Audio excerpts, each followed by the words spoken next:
Welcome, everyone. This is a broadcast about the culture of you. It's all business, and it's really about becoming an excellent business manager. My name is Phil Bride. I'm an executive business coach and a business process consultant who focuses on business development, marketing, sales, funnel development, just growing the business, the top end of the of the profit and loss. So I've got 30 plus years building businesses, working, developing groups, developing successful companies. And I've also developed a clean understanding of what works and what doesn't during growth for companies. So what we're talking about today is culture. And culture embeds into everything business, from sales, profit, ROI, costs, project success, anything that you're doing in business, culture has an effect on it. So we're going to go through, what do you mean by culture, behavior patterns, and what does that have to do with culture? What makes up culture, the effects on business, and the rest that you see here on the screen. So one of the concepts here is that culture eats strategy and, by the way, execution for lunch. You could have the best business plan, strategy, strategic approach, and if the culture is not up to par, it doesn't matter. If you have an excellent culture and you don't have the best strategy or business plan, you'll still do really well. Culture is like heads and shoulders, overshadows strategy, business planning, even execution. So the meaning of culture, there are all kinds of definitions out there. You see a couple on the right. The first one's kind of being funny, but the second one, it's a way of thinking, behaving, working that exists in an organization. Yes, that's true, but the real definition, the one that I like the best, that I've heard many times, it's in the big quote, the way we do things around here. And it comes out from the boss, from the people in charge, from the people who affect day in and day out operations of the business. So think about that. It's really about the way we do things around here. So I have people come back and say, yeah, but Phil, my business is too small to have a culture. The answer is, do you do things a certain way? The answer is, of course. Of course, I've got my processes, my ways of doing things. Then you have a culture. And by the way, the culture that you have, whether you're a one-man shop or you have 1,000 people working for you, culture defines exactly how much revenue you make, how much sales you make, the profitability, your position in the market. Culture defines all that. And you can only go as far as your culture allows you to go. So it absolutely makes sense to pay attention to it. So I also have people come back and say, hey, I have a mission, vision, values. They're all written down. See, they're right there on the wall. It's like, great. That's fantastic. It's awesome that you've thought it through and put it in place. The question is, are you reaching the goals and achievements that you really want to reach? If the answer is yes, perfect. If the answer is no, then we've got to get that mission, vision, values off the wall and into the culture so that it is in execution in daily life. So I'd like you to take a moment and write down items of the way you do things around here, the good items and the not so good items. Pause this, take a moment, and write it down, then let's start again.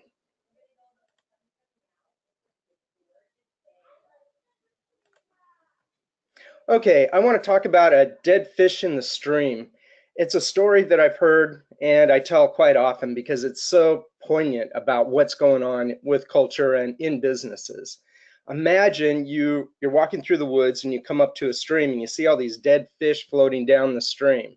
And by the way, they're not salmon. This is some other kind of fish. So, and these dead fish are floating by. So you're compelled to start plucking the fish out of the stream because it's poisoning the stream. So you start pulling them out.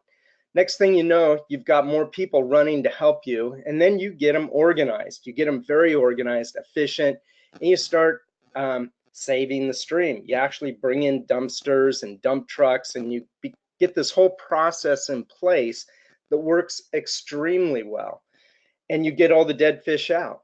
Then what happens is one person breaks ranks, kind of messes up your efficiency, runs upstream, and finds there's poison being dumped in the stream out of a faucet, out of a spigot, and he turns the spigot off. All of a sudden, the stream's not being poisoned, the fish aren't dying, and there's no need for all the efficiencies and all the stuff that you put in place for that problem. The problem was solved by simply stopping the poison going into the stream. Now you can spend time on things that actually make you more money, make you more productive in doing something else. So why behavior patterns matter is that's the core of it. That's the crux of all this culture stuff. It's the day in, day out, small reactions, decisions, behaviors, and these make or break businesses.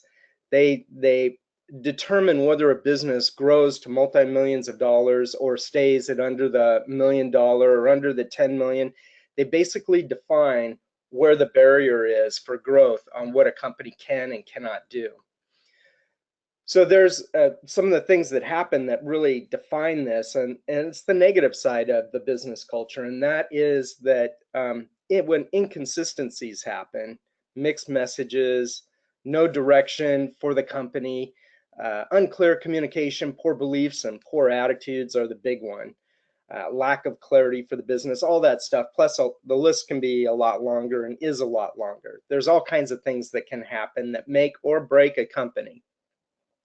There is a rule of three that I tell my clients, and I'm going to share with you, and that is that all recurring business issues, if it is an issue that negatively affects the business, there's an operational front office, there's something that can be traced to an issue upstream. If the same problem occurs 3 or more times, there's a fundamental cultural issue upstream. And that means there's a breakdown in leadership, there's a breakdown in something happening around the reactions, decisions, and behaviors. And that needs to be fixed. So fixing the actual problem, pulling the dead fish out of the water, it's an activity, it's something that is positive and making things happen, but it's not the crux of the problem, and it's not the leverage of where growth can really happen. On the flip side, if you have 3 or more positive things happening for you, then there's something going right in the leadership and culture of the business. So, another question. What recurring issues do you experience? So what are these same issues that keep occurring? Take a couple of minutes, pause, write them down, and then let's get started again. Okay, let's define, now that you've got a list of some of the issues that some of the issues, recurring issues that you tackle, or that you face rather, let's talk about what the culture of you really is about. It is defined by your strengths, talents, weaknesses, blind spots, this whole list, biases, attitudes, values, wants, behavior patterns, decisions, all that stuff. It's defined by both the positive and the negative of each of these. And by the way, each of these comes out daily and continuously all day long in your decisions, reactions, in your attitudes, in your statements, opinions you express, and they come out in the way you behave and decide what to do and what not to do. The big question is, do you know these about yourself? Not what you want them to be, not what you think they should be, but what they really truly are. And the big question is, do you honestly know? Because the people around you know, even if they can't articulate it well, they know and they react to it. So a quick story on this, and this is about the effects on business success. So the culture, the leadership skills of the people in charge subtly and strongly impacts growth, sales, all this stuff that you see on the left. Operations effectiveness, all the way down to ROI and profit. So imagine this company, it's a client of mine that I had way back when, has high turnover, and even trusted people walk off with some of the value of the company, like clients and and deals that they could have turned over to the company, but they took it and started their own. So the company is successful, making money. The owners have a nice lifestyle, and they have an attitude of it ain't broke, so why fix it? They're also stuck in the daily activities. They're stuck in the minutia of the company, and they're basically spending all their time working in the company and firefighting and saving the day and all that good stuff.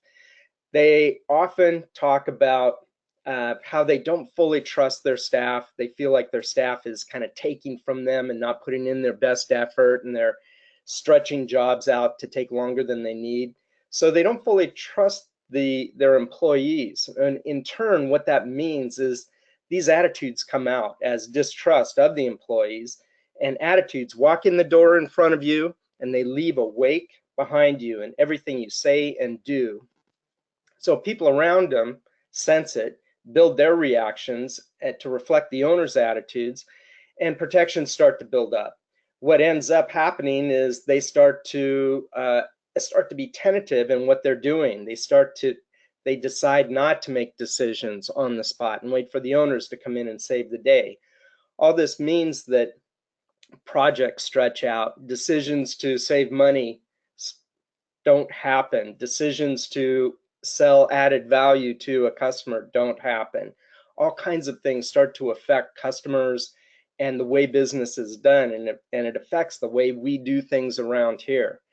So this tentativeness costs them ROI, profit, growth, sales. It costs them a lot of money in the long run.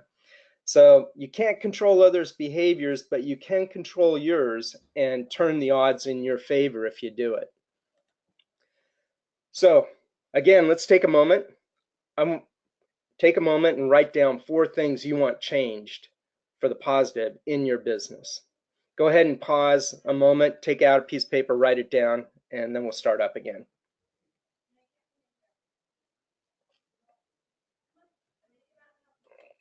Okay, so how do you take advantage of this? You've got recurring issues. You've got 4 things that you want changed. You've got a start of a good list. So the way to really tackle this and wrestle it to the ground is understand your SWOT, your business SWOT. And if you're not familiar with it, it is strengths, weaknesses, opportunities, and threats is what SWOT stands for. And it is the fundamental core basis of any business plan, whether you're a one-man shop or you're a multi-billion-dollar company. Companies do SWOT analysis, and it's an important piece of it. And by the way, the strengths and weaknesses of a company are also tied tightly to the strengths and weaknesses of the key people within the company, including the owners and managers. So understand the strengths and weaknesses of yourself. Know it well. And I'm not talking about know it as in the stands know it. I'm talking about execution on the field know it. Know it so well you are an expert at executing to that knowledge. Everybody knows in the stands knows all kinds of things. That does not help. What helps is be able to execute it. Then accept it thoroughly, embrace it, fold it into everything you do. What that really means is you're doubling down on it. You're doubling down and then doubling down again. And then you get disciplined about applying it. So there are some next steps. Understand the differences between knowledge and action. Knowledge is what we just talked about. In the stands knowledge, action is taking that knowledge and putting it into skillful execution. And then efficiencies and effectiveness. Efficiencies are fantastic. You need efficiencies, but once something is pointed in the right direction and working well, accomplishing something well, then you start making it highly efficient so that you can reduce costs, all that good stuff. If you're being efficient on something that's not working well, who cares? You're pulling dead fish out of a stream with poison dumping in just above you. Get a professional profile done on you, know it objectively, embrace it, double down on it, and then sit down with someone who's trained, who you can trust and relate to, and then leverage all this information and fold it into your business planning.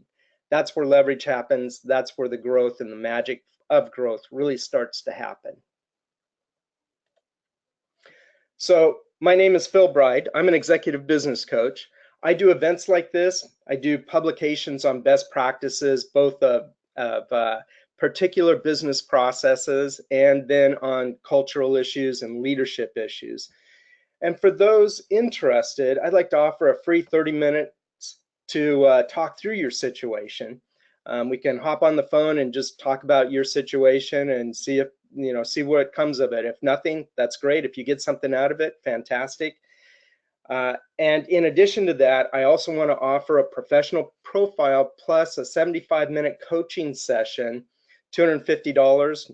It's half price for those watching this video. Just mention the video. You can see my contact information on the right. Reach out, give me a call, and let's talk. Thanks for listening and have a great day. Grow that business.